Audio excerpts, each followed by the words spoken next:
নারী শক্তি দেবী শক্তির কথা বলেন, ৩,০০০ টাকা তো ঘোষিত, ২৮ লক্ষ ইতিমধ্যে পেয়েছে। আগামী ১ জুলাই আরও ১,৫,০০,০০০ অ্যাকাউন্টে টাকা ট্রান্সফার হবে। তার প্রভিজান অর্থমন্ত্রী রেখেছেন ৩৬,০০০ কোটি টাকা। যারা ড্রপ আউট আটকাতে গ্র্যাজুয়েট বা ইউনিভার্সিটি স্তরে ছাত্রীদের জন্য এককালীন ৫০,০০০ টাকার কথা ঘোষণা করা হয়েছে। এবং আমাদের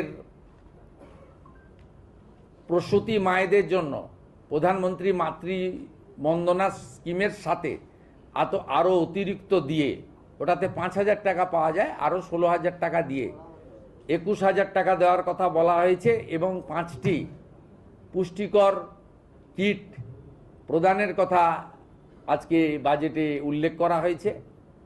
এবং সরকারি বাসে তো জিরো ভ্যালু টিকিট ইতিমধ্যে চলছে, তার একটি পিঙ্ক কার্ড প্রবর্তনের কথা বলা হয়েছে, যাতে প্রকৃত যারা পান তারা পান, মানে এই সুযোগটা পান।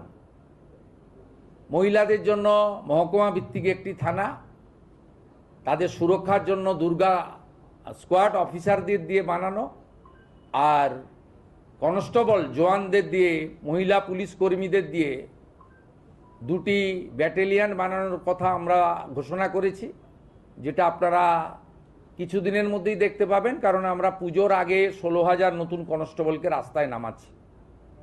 ওবিসি জটে আটকে ছিল 12,000 রাজ্য পুলিশের, 4,000 কলকাতা পুলিশের। আমরা নারী সুরক্ষাকে অগ্রাধিকার দিতে চাই এবং বহু জিনিস রয়েছে, মহিলাদের শিক্ষা, তাদের সুরক্ষা, অর্থনৈতিকভাবে পিছিয়ে পড়া মহিলাদেরকে অর্থনৈতিক সাহায্য করা, বিবেকানন্দ মেরিট স্কলারশিপের মাধ্যমে শিক্ষিত মেধাবী দরিদ্র ছাত্রছাত্রীদেরকে উৎসাহিত করা, আইএএস, ডাব্লিউবিসিএস, আইপিএস সহ নানা ধরনের ইউপিএসসি বা পিএসসি কেন্দ্রিক পরীক্ষার প্রস্তুতির জন্য 30,000 টাকা করে এককালীন সহায়তা করা, এ ধরনের নানা স্কিম রাখা হয়েছে। আমার যুবক ভাইরা, আপনাদের জন্য আমরা আছি। 3,000 টাকা করে অক্টোবর মাস থেকে পাবেন গ্র্যাজুয়েট যুবকরা। আর যারা গ্র্যাজুয়েট নন, যারা ন্যূনতম শিক্ষা বা একটা শিক্ষা নিয়েছেন, তার পূর্ণাঙ্গ গাইডলাইন আমরা বের করব, তারা 2,000 টাকা করে পাবেন। এক্ষেত্রে বাজেট বইতে যেটা আছে সেটা হচ্ছে, মাসে যারা 1 লক্ষ টাকার বেশি রোজগার করেন, ইনকাম ট্যাক্স পেই, তারাই এই সুযোগ পাবেন না। এটা বছরে নয়, এটা ক্লিয়ার করতে চাই।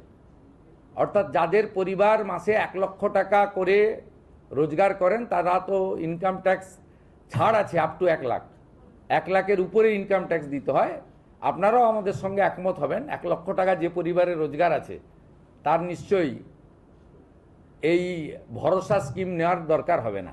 সেটাই বলা হয়েছে। এটা কিন্তু বাৎসরিক ইনকামের ক্ষেত্রে প্রযোজ্য হচ্ছে না। সরকারি কর্মচারীদের ইতিমধ্যে বকেয়া এরিয়ার আগের সরকার কিছু দিয়ে গিয়েছিল, আমরা আসার পরে কিছু দিয়েছি। 16 থেকে 19 কার্যত প্রায় ক্লিয়ার হয়ে গেছে। এবারে ওদের বাকি 8 থেকে 15 আছে, সেটাও ফান্ড অ্যাভেলেবিলিটির উপরে আমরা দিয়ে দেব, কর্মচারীরা অ্যাসিওর থাকতে পারেন।